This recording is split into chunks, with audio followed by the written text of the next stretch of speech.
So let's move on to step 17 now. And for step 17, we need to add in 2 of these little red caps. So these are the seals that we use when we fill up our shock with oil. So we need to take our shock, and I'm going to use the included damper oil that come with the kit. And we need to fill this up and move the air bubbles out. And it's a case of just filling this up as best as you possibly can. And I think with the fact that we've got 3 holes here, I think the it'll move through quite easily. I'm just letting it drop down, and yeah,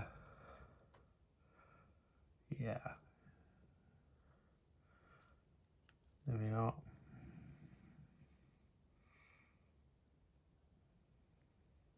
There we go. So I'm filling it up there. I'm just moving that up a bit, and you see the air bubbles come up to the top.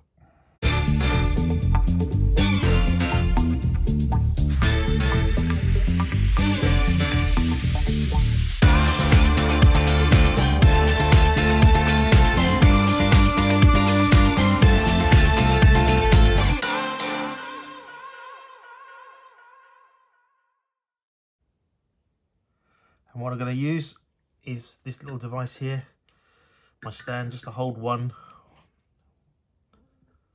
while I go and see to the other.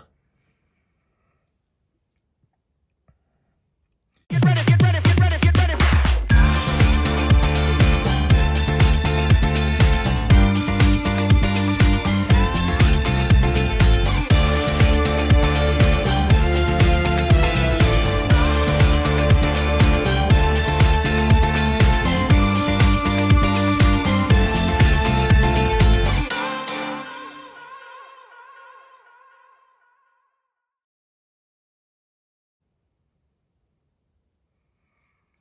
And what you do, you keep filling that up, moving that up and down till all the air bubbles come out. So I'll just do that and then come back to you when we're ready to cap it. So let's complete our step 17. We've got our cylinders here, rear cylinders, all filled with the oil and air bubbles are removed. So we need to pop our cap on, and when we put the cap on, you should get some oil just seep out, and we will need to yeah, you know you've got enough if it just seeps out, which is good. And yeah, I'll just give that a little wipe, push that on, and then you take the Y2, which is the cap, and you pop that and wind that on. And as you say, if there's any excess fluid, you just wipe that away. There you go.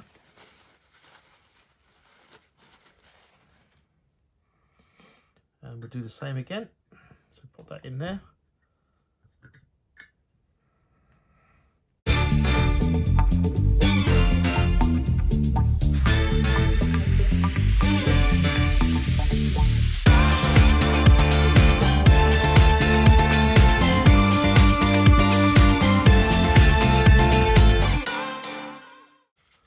Any silicone fluid left, just wipe it off.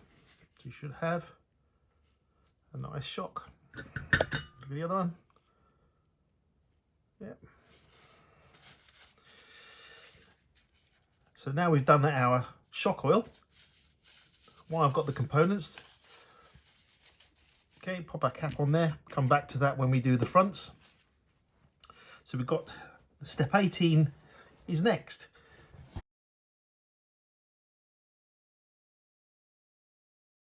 So for step 18, we need our shocks that we built in 16 and 17, and we need our springs.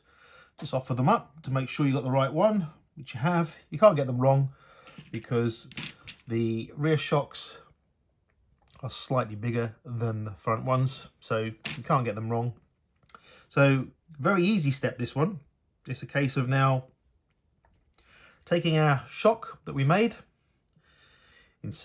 placing on our spring, pulling our spring back, taking our X5 component and making sure that this spacer is up onto the shaft area, and we pop this over here and let go of the spring.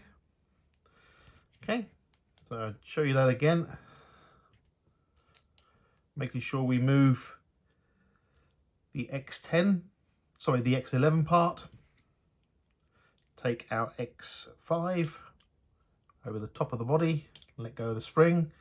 And what we'll do is I'll put all of the pre-tensioners in for the moment because I don't quite know exactly how much tension I'm going to need. So that's the thin one, the medium one, and the larger one. Okay, so pull back the spring, thin, medium, and large. There we are. There we have step 18 completed.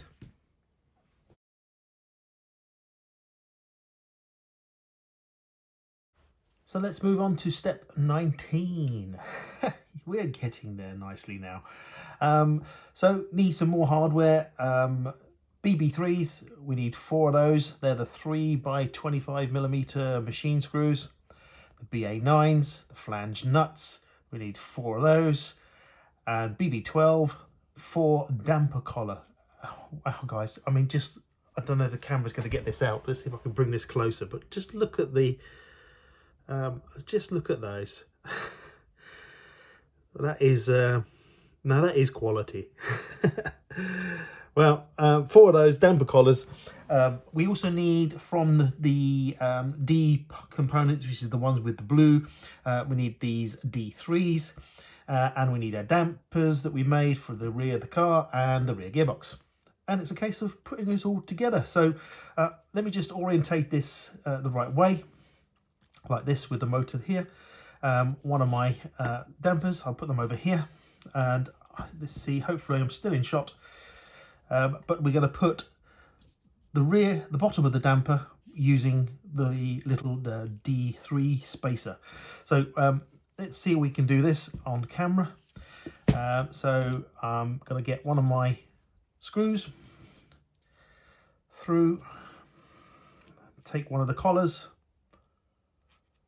goes along the bottom, take one of the D's, that's the spacer, and then we're going to need one of the flange nuts, and we're going to need to put this, excuse me, my hand's in the way, the very last hole through there, and I've got to get this flange nut on the bottom, and I'm trying to do this on camera so you can see this on camera, so you can see what I'm doing. But if I can just twist that a little bit, hopefully. See if you can see me. I don't know if you can see me on camera. This would be easier if it wasn't on camera. Let's have a little look. Let's see if I can move the thing out. There we go. Pop the flange nut in place. There we go. So you can see the flange nut in place. I'm holding it there with my thumb so you can see it with the camera. And then we screw that through. No thread lock or anything else. There we go. That's that one. There we go. Don't have to go too mad. And very similar to the top, which goes onto this top portion here. Again, another one of our screws. This time, no D3.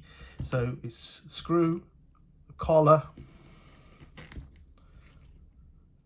through the chassis upright, one of the flange nuts, and screw that through.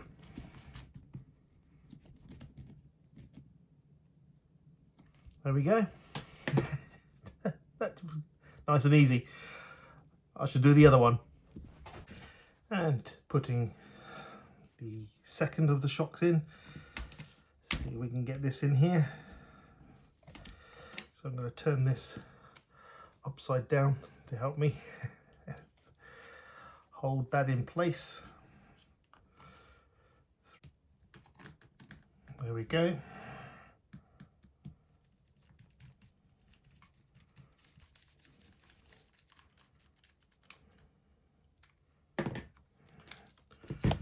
The last top joint.